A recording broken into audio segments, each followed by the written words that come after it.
اور اگر کسی نے میرے ساتھ بدسلوکی کی، ممبر پر بیان کروں گا اس کا نام لے کر کہ فلاں ایسا ہے، فلاں ایسا ہے، فلاں، الٹا معاملہ ہو گیا ہے۔ 8 باتیں لقمان حکیم رحمۃ اللہ علیہ نے فرمایا، میں نے 4000 نبیوں کی صحبت میں جو تعلیم حاصل کی اس کا خلاصہ کیا ہے؟ 8 باتیں ہیں۔ تو اس کی دوسری چیز کیا ہے؟ جب دسترخوان پر بیٹھو تو اپنے حلق کی حفاظت کرو۔ اس کے 2 مطلب ہیں۔ ایک مطلب یہ ہے کہ پہلے زمانے میں ولی اس کو کہتے تھے جو کم کھائے، آج کل کے زمانے میں ہم ولی اس کو کہتے جو زیادہ کھائے، جو انشاءاللہ کھانے کے جب بیان کے بعد ہوگا انشاءاللہ۔ تو کم منی کہ اب اتنا کھائے، لمٹ میں کھائے انسان۔ اور آج کل دیکھ لیں بھئی یہ شوگر اور یہ دیگر قسم کی بلڈ پریشر کی بیماریاں کیا ہے، آپ تحقیق کر لیں، زیادہ تر جو آپ کو وجہ سمجھ میں آئے گی بتائی جائے گی، زیادہ کھانا، بلڈ پریشر، زیادہ کھانا۔ وہ دیگر بھی عوارض آ سکتے ہیں، ٹینشن ہے، پریشانی ہے، وہ اس کی انکار نہیں کر رہا، لیکن زیادہ طور پر اب چھوڑ تو یہ کیا ہے، وہ وجوہات ہیں۔ ایک کیا ہے کہ اپنے حلق کی حفاظت کرنا، یعنی کہ دسترخوان پر جب جائیں تو ذرا احتیاط سے کہ حلق کی حفاظت کرنا، زیادہ نہ کھانا جو آپ کے معدے پر بوجھ بن جائے۔ دوسری کیا ہے، اس کی دوسری تفصیل کہ اپنے حلق کی حفاظت کرنا یعنی حرام مت کھانا، لقمہ یہاں سے نیچے جو جائے حلال جائے، حرام نہ جائے۔ حضرت تھانوی رحمۃ اللہ علیہ، حکیم الامہ، مجدد الملہ، حضرت مولانا شفیع تھانوی رحمۃ اللہ علیہ فرماتے ہیں حرام کھانے کی ایک نحوست یہ انسان کے دل سے ایمان اور تقوی کا نور نکل جاتا ہے۔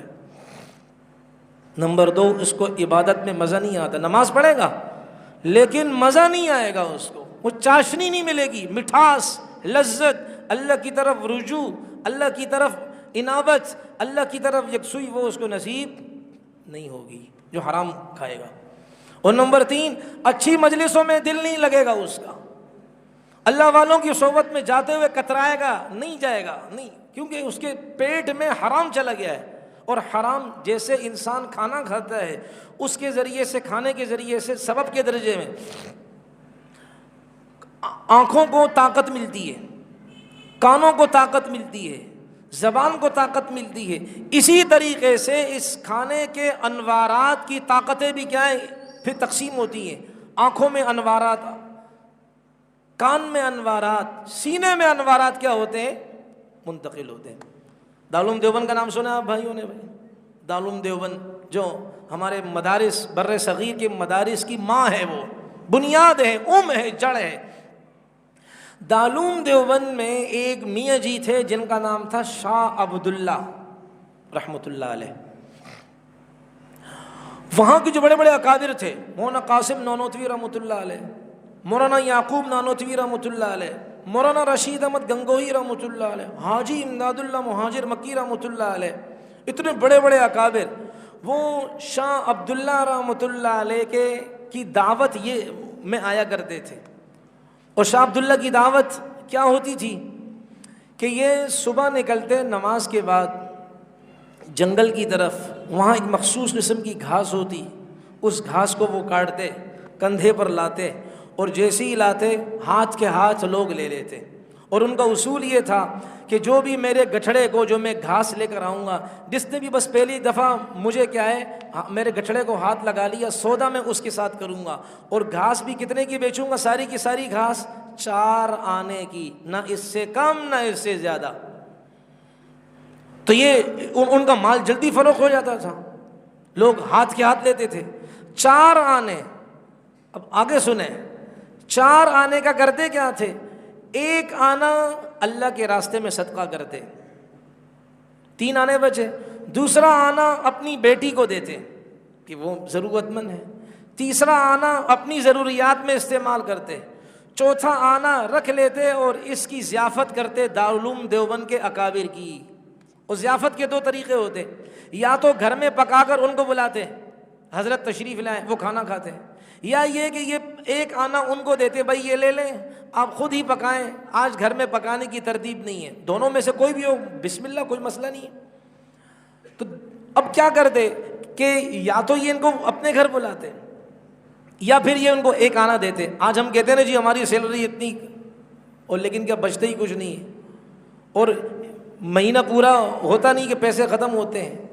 اور وہ بھی یہ کہ وہ اپنی ضرورت میں استعمال کرتے. صدقہ تو دور کی بات ہے, رشتہ داری نبھانا دور کی بات ہے, بیٹی کو دینا یہ بھی تو رشتہ داری نبھانا ہے, اور غریبوں میں دینا یہ صدقہ ہے, اور پھر اکابر نیک لوگوں کی دعوت کرنا یہ تو اور. تو وہ یہ کام کیا کرتے تھے. اور کبھی اگر دارالعلوم دیوبند کے اکابر کو دیتے, بھائی یہ ایک آنا لے لیں, آپ خود ہی اسی جو بھی آپ اپنی مطلوبہ چیز لیتے ہیں بنائیں.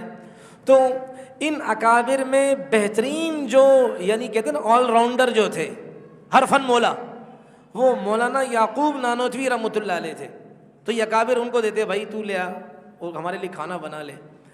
اتنا پاکیزہ بابرکت ان کا یہ پیسہ ہوتا تھا کہ پھر مولانا یعقوب صاحب پہلے کیا کرتے, پہلے غسل کرتے, صاف کپڑے پہنتے, اس کے بعد بازار جاتے, سودا لے کر آتے, پھر ان اکابر کے لیے کھانا بناتے اور ان سے فرماتے کھانا تیار ہو گیا آپ تشریف لے آئیں. یہ اکابر غسل کر کے آتے, صاف کپڑے پہن کر آ کے کھاتے.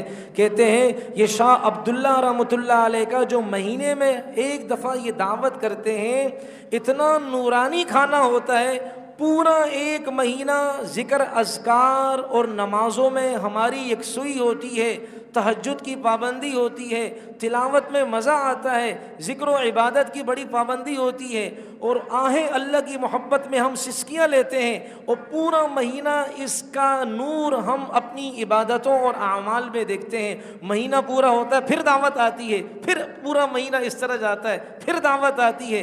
تو پورا مہینہ ہم اس شاہ عبداللہ رحمۃ اللہ علیہ کے کھانے کے انوارات کو اپنی ریاضت, اپنی عبادت, دینی خدمات میں محسوس کرتے ہیں. یہ ہے حلال کھانے کی برکتیں. حرام کے بکرے کھلا دے کیا فائدہ. وہ حجاج بن یوسف جو تھا, اس کو پتہ چلے کہ جی یہ فلاں علماء میرے مخالف کا, لے کر آؤ ان کو, کھانا کھلا دیا, کہا اب کچھ مسئلہ نہیں, ٹینشن کی ضرورت نہیں, اب ان کی بد دعائیں کریں, ان کی بد دعائیں میرے حق میں قبول نہیں ہوں گی, اس لیے کہ میں نے ان کو حرام کھانا کھلا دیا. حرام کی نحوست یہ ہے. اس لیے شیطان کو جب اس کے چیلے کہتے ہیں, چیلے شتومڑے, تو وہ اس کو کہتے ہیں کہ یہ فلاں نوجوان ہے, اتنی عبادت کرتا ہے. تو شیطان کہتا ہے اچھا اس کی کمائی کیسی, کہ کمائی حرام ہے. کہا پھر اس کی عبادت کام نہیں آئے گی, اس کو پھر مسئلہ نہیں ہے, اس کی عبادت کام نہیں آئے گی. ہم کہتے ہیں بھائی اجتماعی مال میں اگر سود خورا بھی آ جائے کوئی مسئلہ نہیں ہے. اللہ کے ہاں شیطان کا وار تو چل گیا نا. اللہ کے ہاں ایسے انسان کی عبادت, دین کی کسی بھی قسم کی خدمت اللہ کے ہاں قابل قبول نہیں. اگر اس کو پتہ ہے, اگر اس کے علم میں نہیں ہے تو وہ بیچارہ بے قصور ہے.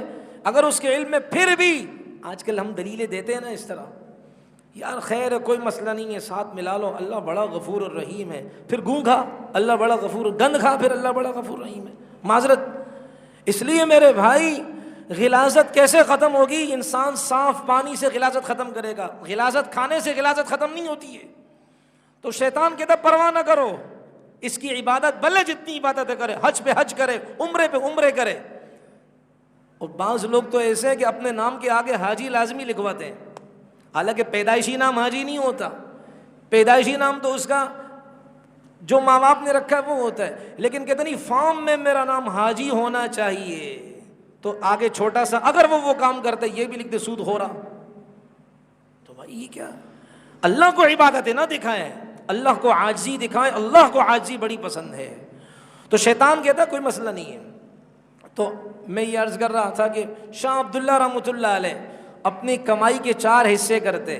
ایک حصہ اپنے رشتہ داری میں جو منسلک رشتے ہیں ان کو, ان کی ضیافت ان کو دیتے, بیٹی بھی رشتے میں آتی ہے.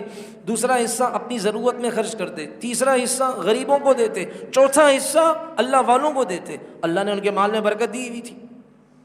اور سنیں کہ حلال مال کی برکت, کہ امام احمد ابن حنبل رحمۃ اللہ علیہ کو امام شافعی رحمۃ اللہ علیہ نے خط لکھا. دونوں اعلیٰ قسم کے بزرگ. امام شافعی مصر میں رہتے تھے اور مصر کے بڑے بڑے حاکم ان کی خدمت کرتے تھے.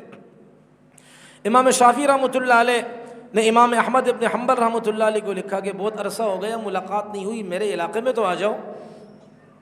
انہوں نے کہا جی حضرت میں آ رہا ہوں. امام شافعی رحمۃ اللہ علیہ نے اپنے علاقے والوں سے کہا